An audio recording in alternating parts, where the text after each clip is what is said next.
A caravan near the Capitol intended to teach about the concerns educators have about the coming school year. If school buildings reopen to all students, the spread of this virus is inevitable in at least some buildings.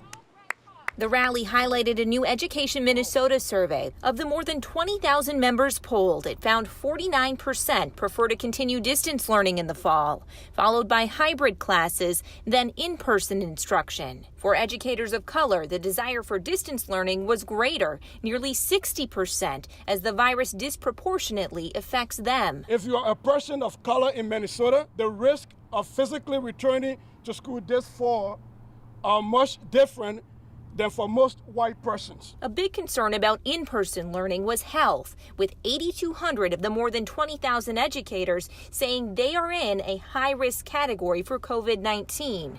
Another concern, the guarantee of safety measures being in place. These 30 desks placed near the rally show how much space it would take to properly social distance. Not even half of these chairs, not to mention the desks they would be attached to, would fit in our average classroom spaces, while also allowing for that all-important 6 feet of distance. Just this week, another survey polling teachers was released. That survey was conducted by the U of M, and they found the biggest worry among the teachers surveyed was distance learning. We should note, though, that the U of M survey was conducted back in May and June. The survey released today by Education Minnesota was conducted just a few days ago. Randy? All right, thank you, Jennifer. What exactly are the